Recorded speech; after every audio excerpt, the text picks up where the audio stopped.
অবশ্যই আমরা মেনে নেব, কিন্তু সেখানে যদি উদ্দেশ্যটাই থাকে যে না এই অপারেশনগুলোর নামে আওয়ামী লীগের নেতা কর্মীদের আটক করা হবে, সেটা তো কোনো অভিযোগ না, অপরাধী যাদের বিরুদ্ধে মামলা রয়েছে তাহলে তো আটক করবেই, অবশ্যই করবে, কিন্তু আটক করা হচ্ছে সেই অপরাধী কজন আর নিরীহ নেতা কর্মী কজন? আচ্ছা, আমি তো জেল ফেরত একজন মানুষ দেখেছিলাম যে ওর মধ্যে কতজন প্রকৃত সন্ত্রাসী, তাদেরকে ধরা হচ্ছে। ছোট ছোট শিশুদের 18 বছরের নিচে 16-17 বছরের শিশুদের আটক করা হচ্ছে, আটক করে আওয়ামী লীগ নেতা কর্মী হিসেবে ট্যাগ দিয়ে কারাগারে প্রেরণ করা হচ্ছে আদালতের মাধ্যমে। আদালতে শো করা হচ্ছে কোন কোন শিশুর আইডি কার্ড। না, এটা যদি বলেন তাহলে তো এই অভিযোগের পাশাপাশি আমরা অভিযোগটি এইভাবে পাচ্ছি যে রাজনৈতিক নেতাদের তত্ত্বাবধানে এগুলো হচ্ছে, বিএনপির লোকজন ধরিয়ে দিচ্ছে। আচ্ছা, আপনি বলুন তো চাঁদাবাজ এই যে 17 মাস ধরে চাঁদাবাজি চলেছে, বিএনপির বিরুদ্ধে তো অভিযোগ রয়েছেই, এবং বাস্তবতা এটি অভিযোগ শুধু নয়, অবশ্যই বিএনপির মধ্যকার তৃণমূলের নেতাকর্মী হোক বা অন্য কোথাও হোক তারা চাঁদাবাজি করছে। জামাতের যে কেউ করছে না এটা হরফ করে বলা যাবে না, আওয়ামী লীগ তো আর করছে না, এখন তো মাঠে আওয়ামী লীগ নেই। আওয়ামী লীগের অনেকে বিএনপিতে ঢুকেছে, কিন্তু আমার কথা হচ্ছে যে এই চাঁদাবাজদের আটকের বিষয়ে তারেক রহমান অনেক আগে থেকে বলে আসছেন। আমার দলের বিরুদ্ধে তার ভাষায় আমি বলছি যে বিএনপির কোন কেউ যদি চাঁদাবাজিতে জড়িত থাকে তাদেরকে আটক করুন, আমরা প্রশাসনকে হেল্প করবো। অদ্ভুত একটা বিষয়, প্রশাসন হেল্প করে না, আমরা প্রশাসন চাঁদাবাজ ধরে না। আপনি বলুন কজন চাঁদাবাজকে ধরা হয়েছে? আওয়ামী লীগ যদিও করে, চাঁদাবাজি আটক হয়েছে, কেন আটক করা হয়নি? সব ম্যাটিকুলাস ডিজাইন হচ্ছে। জামাত চায় না। যেমন যদি বলি হাদিকে গুলি করলো যে ছেলেটা, সে কিন্তু কিছুদিন আগে চাঁদাবাজির অভিযোগে অস্ত্র সহ পরে আবার জামিন দেওয়া হয়েছে। আমি যেটা বলতে চাই, আমি সংক্ষেপে বলি, সেটা হচ্ছে যে সন্ত্রাসী বাদ দিলাম, চাঁদাবাজির তো মাত্রা ছাড়িয়ে গেছে 17 মাসে। কজন চাঁদাবাজ আটক করা হয়েছে? আটক করা হয়নি। ওই যে বললাম ম্যাটিকুলাস ডিজাইনের অংশ। বিএনপি যেখানে নিজে চাইছে যে চাঁদাবাজদের আটক করা হোক, তাও করে না। কেন করে না? এই কারণে বিএনপির যে ভাবমূর্তি সেটাতে ধস নামুক। বিএনপি নেতাকর্মীরা কিন্তু বলছে যে আটক করা হোক, প্রশাসন করে না। সেই জায়গা থেকে প্রশাসন কজন সন্ত্রাসীকে আটক করেছে? আর সবচেয়ে বড় কথা, অস্ত্রের বিষয়ে আলোচনা করছিলেন, থানা লুট করা অস্ত্রগুলো কোথায়, কয়টি আসলে আটক করা হয়েছে? যা আমরা শুনছি সব গভর্নমেন্টের প্রেস রিলিজ অনুযায়ী আসলে কতটি অস্ত্র উদ্ধার করা হয়েছে? আচ্ছা, ধরে নিলাম যে 2/3 অস্ত্র উদ্ধার করা হয়েছে, যে অস্ত্রগুলো লুট করা হয়েছিল। আসিম মাহমুদ সজীব ভুঁইয়া যে মাস কয়েক আগে বললেন যে তাদের সশস্ত্র বিপ্লবের প্রস্তুতি ছিল 5 আগস্ট যদি শেখ হাসিনা সরকারের পতন না ঘটতো। তো সশস্ত্র বিপ্লবটা নিরস্ত্র হাতে করা যায় না, তাদের অস্ত্রের যোগান ছিল। সেই অস্ত্রগুলো কোথায়? কেউ জবাব দিতে চায় না কেন? হয়তো প্রয়োজন হলে তখন আসতো দেশের বাইরে থেকে, প্রয়োজন হতে যাচ্ছে আমি জানি না। অনেকে বলে, এটা আমার শব্দ না, যে বিএনপি মাথা মোটা। আমি মাথা মোটা শব্দ বললাম না, আমি বলি বিএনপি বারবার ফাঁদে পা দিচ্ছে। বিএনপি ফাঁদে পা দিয়ে 17 মাসের মাথায় এসে পর্যন্ত পৌঁছেছে। বিএনপি মনে করছে যে একটা নির্বাচন হলেই বিএনপি ক্ষমতায়। নির্বাচন অবশ্যই দরকার, কিন্তু এইভাবে জানাতনা হবে না। আমি আরেকটা কথা বলি, মনি আপাকে আমি প্রশ্ন করেছিলাম আমার নিজের একটি টক শোতে বা পডকাস্টে, এই যে তারেক রহমান সাহেবকে এত নিরাপত্তা দেওয়া নজিরবিহীন। আমি বলবো একটা দলের জননেতাকে এইভাবে নিরাপত্তা দেওয়া, এটা বিশ্বের বুকে নজিরবিহীন। আমি বলছি না তারেক রহমানের জীবন ঝুঁকির মধ্যে নেই, অবশ্যই তার বিশেষ নিরাপত্তার প্রয়োজন রয়েছে, কিন্তু এটা চোখে লাগার মতন নিরাপত্তা দেওয়া হচ্ছে। সাবেক প্রধানমন্ত্রী বেগম খালেদা জিয়া যখন মারা গেলেন, সেটিকে নিয়েও আমরা দেখেছি সরকারের আন্তরিকতা কোনো ঘাটতি নেই। এত আন্তরিকতা দেখিয়ে পরে অন্য কিছু করার কোনো ডিজাইন রয়েছে কিনা আমরা জানি না। বিশ্বাসযোগ্যতা অর্জনের মাধ্যমে রাখতেই পারেন। আমরা সরকারের যদি আনুগত্য থাকতো, বিএনপি কোথাও না কোথাও তো পেতো, তাহলে তো ডিজাইন অফ মেটিকুলাস, যেটা পান্না ভাই বললেন, আমি যদি এটা ধারাবাহিকতায় বলি, আমি যদি বলি যে ভোটটা আপনি যেখানে দেন, ভোট এক জায়গায় যাবে, এরকমও তো হতে পারে না? তা আমাকে কিন্তু, আমি মাঠে নেমেছি খরগোশ ও কচ্ছপের দৌড়ের মতো। আমি কচ্ছপও যদি আমার প্রতিদ্বন্দ্বী হয়, আমি মনে করি বিএনপির একজন কর্মী হিসেবে এই কথাটা বলছি বিএনপির সমস্ত নেতাদের উদ্দেশ্যে, কচ্ছপেরকেও কিন্তু প্রতিদ্বন্দ্বী মনে করা উচিত, প্রতিযোগী মনে করা উচিত, এবং সিরিয়াসলি। এবং ওই পয়েন্টগুলো আমাদের ছোটখাটো ব্যর্থতা থেকে আমরা যে জিনিসগুলো আমরা পাই, যেটা অনেক রকম অনিয়ম আছে। আজকেও যখন কথা বলছি, এখানে দেখলাম ইতিমধ্যেই কারো বাসা থেকে কিন্তু ব্যালটের পেপারগুলো পাওয়া যাচ্ছে। এটা কিসের আলামত? এর আগেও কিন্তু আমরা নীল খেতে ব্যালট পেয়েছিলাম, আমরা সেটা নিয়ে কথা বলেছিলাম, ওইখানে কথাটা স্থগিত হয়ে গিয়েছিল। কথা তো উল্টা কেউ কথা বলেই নেই।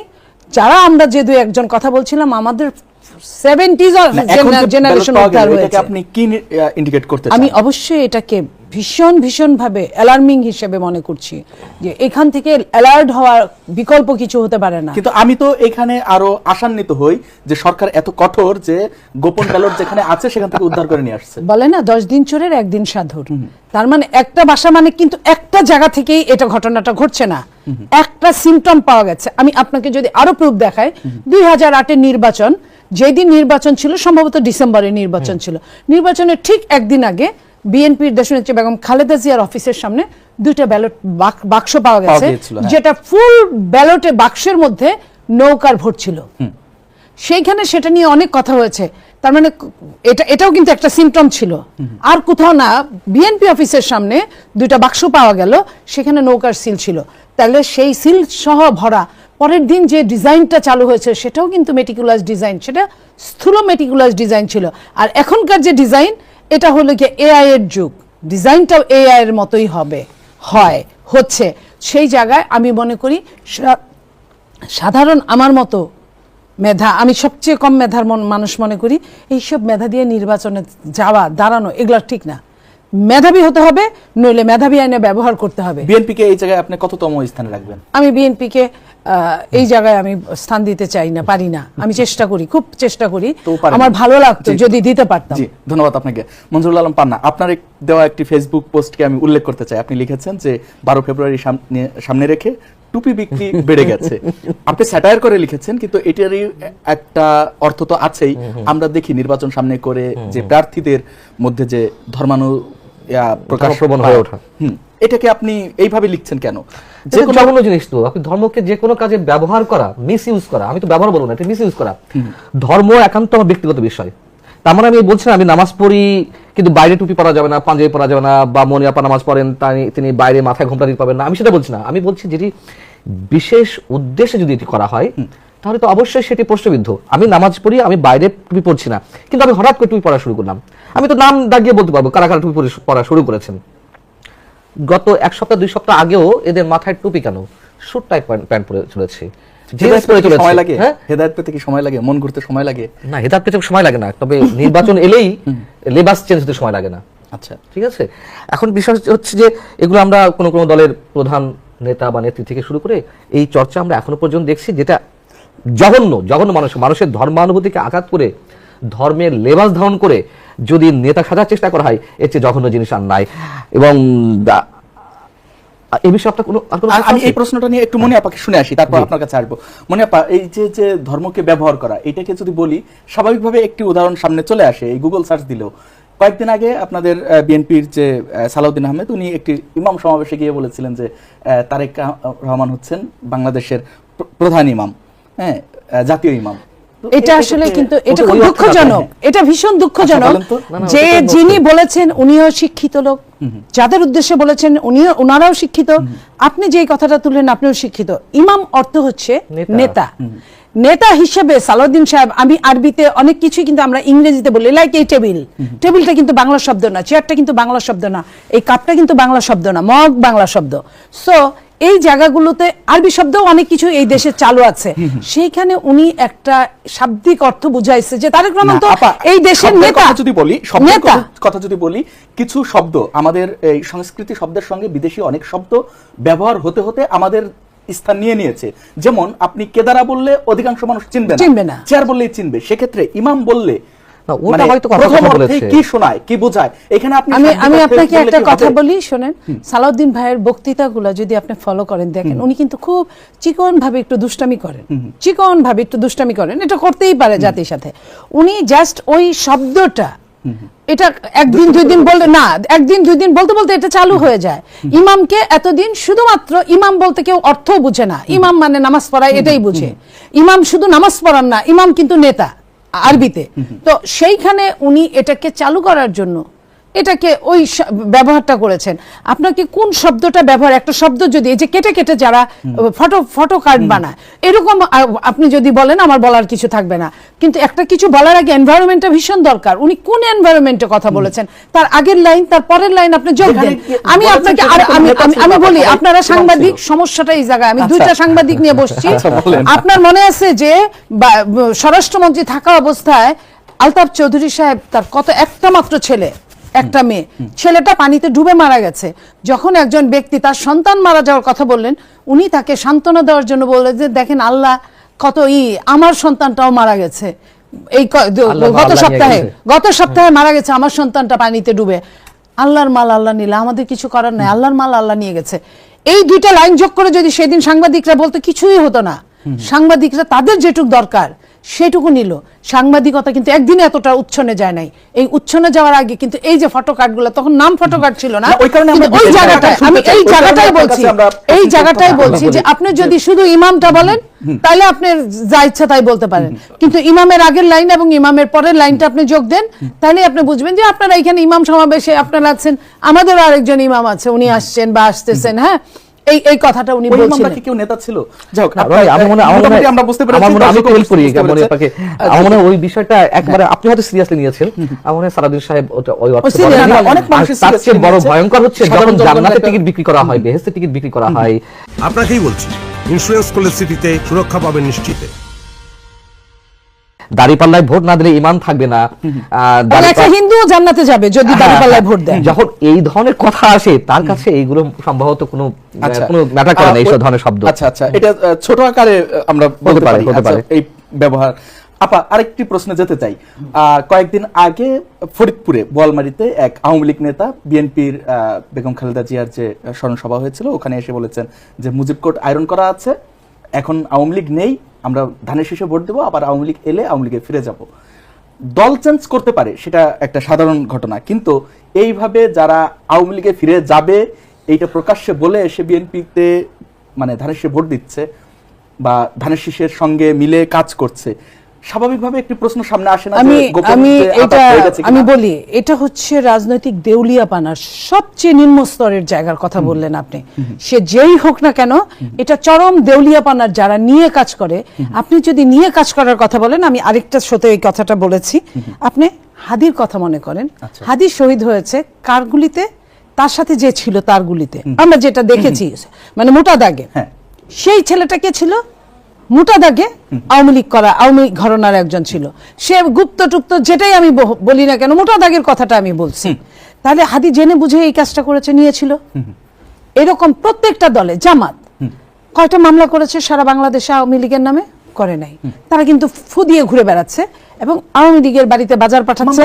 বলি, আওয়ামী লীগের বাড়িতে বাণিজ্য কেন করতে হবে? অরিজিনাল মামলা যখন না হয় তখনই ওটা বাণিজ্য হয়ে যায়। আচ্ছা, অরিজিনাল মামলা যদি আপনার উপর আমি খড়গ তুলছি, আপনি এটা প্রতিশোধ না চাইতে পারেন, আপনি বিচার চাবেন না? তো বিচার যখন আপনি চান নাই, আপনার এতগুলো লোক মার্ডার হয়েছে, এতগুলো লোকরে আপনার আত্মপক্ষ সমর্থনের সুযোগ ছাড়া ফাঁসিতে ঝুলানো হয়েছে, আপনি বিচার চান নাই। তাহলে আপনি বিচার না চাই কি করছেন? আপনি বাজার পাঠাইছেন, আপনি রাইতে থাকার ব্যবস্থা করে দিছেন। কিসের জন্য? শুধুমাত্র একটা ভোটের জন্য। তাহলে আজকে ভোটের রাজনীতিতে নেতাদেরকে কোন জায়গায় নিয়ে দাঁড় করাইছে? ওই নেতারা তো সেই নেতা, প্রয়োজনে যখন মার্কাটা যখন দেখছে যে আমি আমার মার্কায় দাঁড়াইলে আমি পাস করব না, আমার মানুষে ভোট দিবে না, তখন কিন্তু সে মার্কাটাকেও চেঞ্জ করে নিজের দলকে ভ্যানিশ করে দিয়ে আরেকটা দলে জয়েন করে ফেলছে। আমি আমার কথা বলছি না, এটা সবখানের জন্য আমি বলছি, সবার জন্য। কোনটা পক্ষে গেল, যখন আমি বাংলাদেশ নিয়ে কথা বলবো তখন কিন্তু আমি বাংলাদেশের একজন নাগরিক হিসেবে কথা বলবো।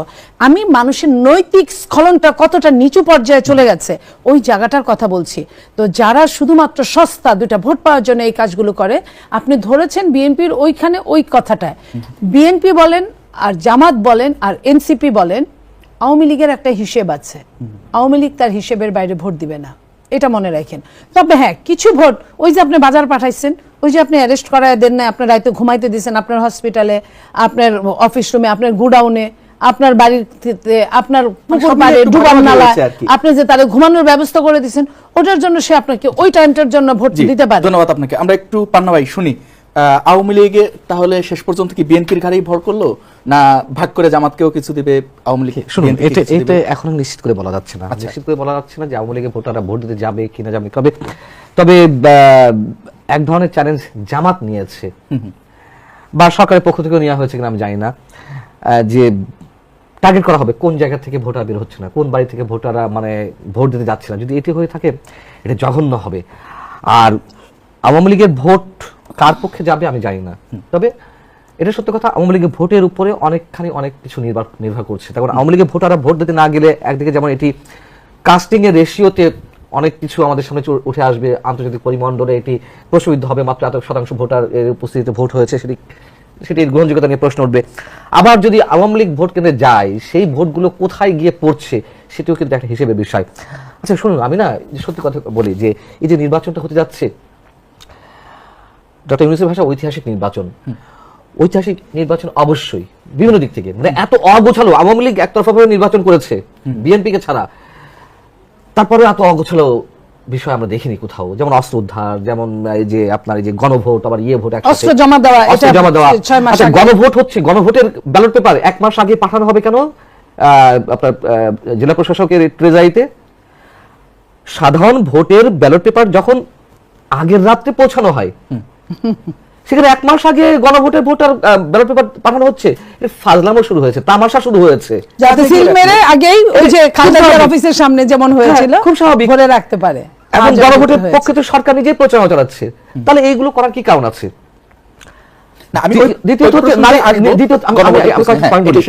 দ্বিতীয়ত হচ্ছে নারী প্রার্থীর যে সংখ্যা মাত্র 4.26% সম্ভবত, মানে ইতিহাসের সবচেয়ে নিম্ন পর্যায়ে সংখ্যা দিক থেকে 3.53। আচ্ছা, মনিয়া পর্যন্ত একজন নারী নেতা, রাজনৈতিক নেতৃত্ব, তিনি যদিও সংরক্ষিত আসনে মহিলা এমপি মানে এমপি ছিলেন, আমি বলছি না মহিলা এমপি মানেই সব একেবারে অযোগ্যদের দেওয়া হয়ে থাকে, তা না, নিশ্চয়ই তার মধ্যে যোগ্যতা আছে। মনিয়াপ্পা একটা ডিস্ট্রিক্ট কমিটি বিএনপির মতন একটা দলের তিনি আহ্বায়কের দায়িত্ব পালন করছেন, সো তার তো যোগ্যতা আছে কন্টেস্ট করে জিতে আসার, আমি মনে করি। আচ্ছা জিতে আসুক আর না আসুক, কন্টেস্টের যোগ্যতা আছে, এটা তো আমরা বিশ্বাস করি। ইতিহাসে প্রথমবারের মতন সর্বোচ্চ কম সংখ্যক নারীকে প্রার্থী করা হয়েছে, যেখানে 51% পুরুষ ভোটার হচ্ছে, নারী ভোটার আমার মনে হয় বেশি। আচ্ছা এসব জায়গাতে ঐতিহাসিক, এখন ঐতিহাসিক 6.5 কোটি ভোটার। হ্যাঁ, তো এই যে ব্যালট পেপারের কথা আপনি বললেন যে পোস্টাল ব্যালট পেপার পাওয়া গেছে জামাতের কোনো নেতার বাড়িতে, যেখানে গুণাগুণ হচ্ছে, সামাজিক যোগাযোগ মাধ্যমে ভাইরাল হয়েছে। এই নির্বাচন নিয়ে আমার আসলে বিন্দুমাত্র কোনো আগ্রহ নেই, তবে আমার যেখানে উদ্বেগ উৎকণ্ঠা এই নির্বাচনকে কেন্দ্র করে কি হতে যাচ্ছে। ভারতের সেনাপ্রধান একটি কথা বলেছেন, আপনি খেয়াল করেছেন কিনা জানি না, ভারতের সেনাবাহিনীর বার্ষিক সম্মেলনে এক সাংবাদিকের প্রশ্ন ছিল সে দেশের সেনাপ্রধান উপেন্দ্র দ্বিবেদীর কাছে, যে পাকিস্তান বাংলাদেশের সঙ্গে যে সখ্যতা, যে অবস্থা পৌঁছেছে, তাতে করে আপনাদের অবজারভেশন কি, মানে সেনাবাহিনীর। এর মধ্যে পাকিস্তান থেকে অস্ত্র বলছে, যুদ্ধ বিমান কেনার কথা হচ্ছে, ওখানে অনেকগুলো কথা বলেছেন ভারতের সেনাপ্রধান। তিনি বলেছেন যে বাংলাদেশের সশস্ত্র বাহিনী 3 বাহিনীর সাথে নিয়মিত যোগাযোগ রয়েছে ইত্যাদি রয়েছে, অনেক কিছু বলেছেন। তার মধ্যে একটা কথা বলেছেন, এই যে নির্বাচন হতে যাচ্ছে সেটিকে কেন্দ্র করে বাংলাদেশ কোন দিকে যাচ্ছে আমরা খেয়াল রাখছি। বিষয়টা কি, এটির মধ্য দিয়ে 4-5 মাসের মধ্যে কোনো লক্ষ্যে যাচ্ছে বাংলাদেশ, নাকি 4-5 বছরের জন্য যাচ্ছে, এটার মধ্যে দিয়ে উনি কি বোঝাতে চেয়েছেন? আমি বলছি না যাই বলুক না কেন, এখন কথা হচ্ছে এই নির্বাচনকে কেন্দ্র করে যে সংখ্যাগুলোর কথা আপনি বলছেন, আমি এই কারণে বলছি সংখ্যা তো আমাদের নিজেদের মধ্যে সংখ্যা। এখন রাজনৈতিক মঞ্চে অন্যতম স্টেক হোল্ডার যারা জামাতে ইসলামী, এনসিপি, তাদের নেতারা প্রকাশ করছেন। কেন তাদের নেতারা প্রকাশ করছেন? তার মানে কি ভোট হবে না? আর যদি ভোট হয়, সেই ভোট কোন আঙ্গিকে হচ্ছে? আপনি অস্ত্র উদ্ধার কথা বললেন, সন্ত্রাসী আটকের কথা বললেন, এই যে ব্যালট পেপার বিভিন্ন জায়গায় ছড়িয়ে ছিটিয়ে মানে পাওয়া যাচ্ছে, কিংবা গণভোটের ব্যালট পেপার জেলা প্রশাসক ট্রেজারিতে চলে গেছে, এগুলো কি ইঙ্গিত করে আপনাকে আমাকে বলুন তো? এটা কি নির্বাচন